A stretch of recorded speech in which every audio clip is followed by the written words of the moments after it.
Assalamualaikum warahmatullahi wabarakatuh. Oke guys, jumpa lagi dengan saya di channel Dimensi TV. Hari ini kita akan membahas seputar Indonesia Gelap yang baru-baru ini viral dikarenakan aksi demo mahasiswa turun ke jalan menuntut 13 tuntutan terhadap Bapak Prabowo. Nah, namun yang ingin saya kulik lebih dalam adalah bagaimana komentar-komentar netizen terkait Indonesia Gelap. Nah, ini video yang pertama bagaimana seorang kakek-kakek merasa kecewa karena telah 3 kali memilih Bapak Prabowo saat pemilihan presiden. Beliau mempunyai harapan besar bagaimana Bapak Prabowo memimpin Indonesia ke depannya. Namun rupa-rupanya hari ini setelah terpilihnya Prabowo, Bapak ini merasa kecewa yang sangat mendalam. Nah, yang kedua, bagaimana para pendemo ini dengan berani membakar poster Bapak Prabowo dan Mas Gibran. Nah, oke, saya rasa tanpa perlu berlama-lama, langsung kita bersama-sama tonton videonya. Pak, fotomu saya lepas. Gara-gara orang ASTV nggak boleh memanjang minyaknya. Seperti dilepas Bapak, selain orang susah. Nah, ini Bapak Prabowo, mohon maaf saya lepas foto Bapak. Dari tahun 2013 sampai 2024 untuk jadi Presiden Republik Indonesia Bapak. Mohon dimaafkan Bapak foto itu Bapak. Nah.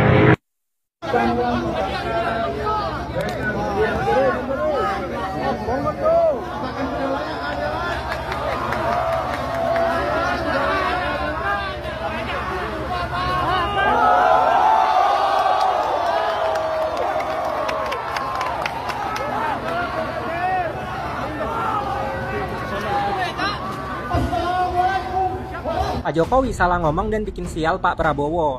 Coba cek seluruh presiden yang ada di dunia ini, ada yang sekuat Bapak Prabowo Subianto. Saking kuatnya, sampai detik ini saya tidak melihat ada yang berani mengkritik. Tapi justru sekarang Pak Prabowo di demo Indonesia Gelap di depan Monas karena menteri dan kebijakannya bermasalah. Pendemo juga menaikkan tuntutan dari sebelumnya 5 menjadi 13 tuntutan.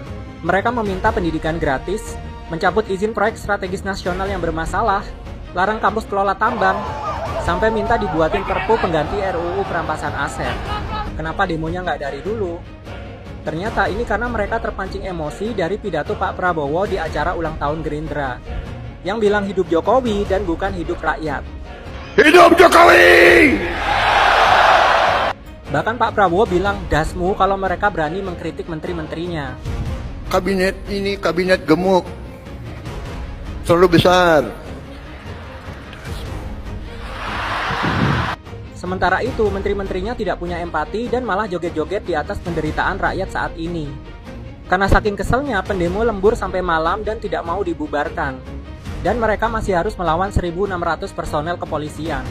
Rencananya demo ini akan berlangsung selama 3 hari dari 17 hingga 19 Februari. Menurutku kalau Pak Prabowo makin sering di demo, nunggu pindah ke IKN nggak akan nunggu sampai 2028. Dan mahasiswa akan sulit demo karena harga pesawat di Indonesia termahal nomor 2 di dunia. Jadi mending demonya sekarang, dan kalau belum bisa ikut demo, share video ini ya. Aku suka bikin konten yang pro rakyat. Follow biar gak gampang kena tipu elit politik. Buat 100 hari pemerintahan Prabowo Gibran, Mas. 11/100. 2 kata buat pemerintahan Prabowo Gibran, Mas. Omon-omon. 2 kata buat pemerintahan Prabowo Gibran, Mbak. Rezim gemuk. 2 kata buat pemerintahan Prabowo Gibran, Mas. Rezim serampangan. Buat pemerintahan Prabowo Gibran. Joget terus. 2 kata buat pemerintahan Prabowo Gibran. Pemangkasan demokrasi. Sudah 2 hari ini, teman-teman mahasiswa bergerak di berbagai daerah. Mereka membawa isu-isu yang dekat sekali dengan kita hari ini.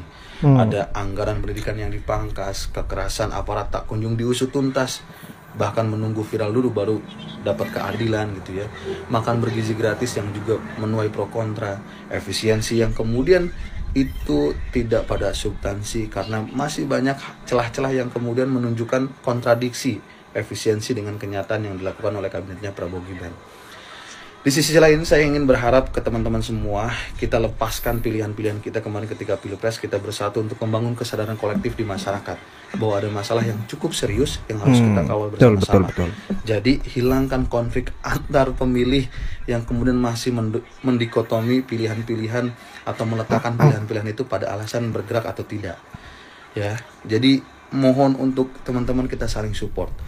Dan yang paling mengerikan atau paling membuat saya menggelitik gitu ya, ketika kita ingat kemarin Pilpres ada 3 hakim MK dari 8 yang menyatakan adanya pelanggaran gitu ya, dan ada keterlibatan negara atau cawe-cawenya penguasa, yang kemudian dari situ ada keputusan bahwa dari 5 hakim itu karena 5 lawan 3 berarti 5 yang menang gitu ya, yang keputusannya nggak ada tuh cawe-cawe itu.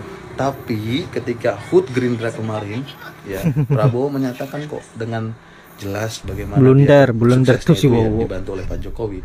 Artinya ini secara tidak langsung membantah keputusan itu dan diakui langsung oleh Pak Prabowo. Jadi PR kita sebagai masyarakat sipil cukup banyak untuk mengawal para penguasa yang hari ini masih seringkali tidak bergerak atas dasar kepentingan masyarakat. Yuk teman-teman, bantu terus suarakan.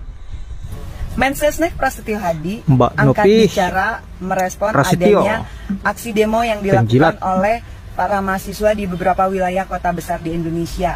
Prasetyo Hadi mengatakan agar mahasiswa jangan memutarbalikkan fakta, memutarbalikkan keadaan dengan mengatakan Indonesia gelap. Indonesia nggak gelap. Seharusnya mahasiswa itu optimis Indonesia akan bangkit.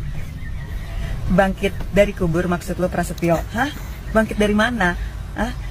Apa yang harus dioptimisin terhadap bangsa ini, Prasetyo? Ketika kenyataannya, ya, semua ini berjalan tidak baik. Ketika semua mengalami kemunduran, sisi politik, sisi ekonomi, sisi hukum, sisi apapun itu, sisi pendidikan. Ya. Indonesia di pemerintahannya Prabowo yang baru berjalan kurang lebih mungkin 120 hari justru mengalami kemunduran akan semua itu. Terus lo bilang Indonesia nggak gelap, terus lo bilang mahasiswa harus optimis, rakyat harus optimis. Mikir lo Hadi ya. Enak banget lo ya kalau ngomong asal jeblak karena lo nggak ngerasain apa yang rakyat Indonesia rasakan. Lo benar-benar miris ya gitu ya. Para pejabat-pejabat negara yang nggak bener, yang nggak memiliki rasa empati, yang nggak memiliki kepedulian kepada rakyatnya sendiri. Gue benar-benar miris. Dan lebih mirisnya lagi ketika seorang presiden ya, tidak menerima dikritik oleh rakyatnya, dia malah menjawab dengan kata endasmu. Pantaskah seorang presiden yang seharusnya menjadi suri tauladan, yang seharusnya menjadi panutan untuk rakyatnya, tapi malah menunjukkan sikap arogan, sikap egois, otoriter, temperamennya. Apa yang bisa jadi panutan oleh rakyat ketika pemimpinnya seperti itu?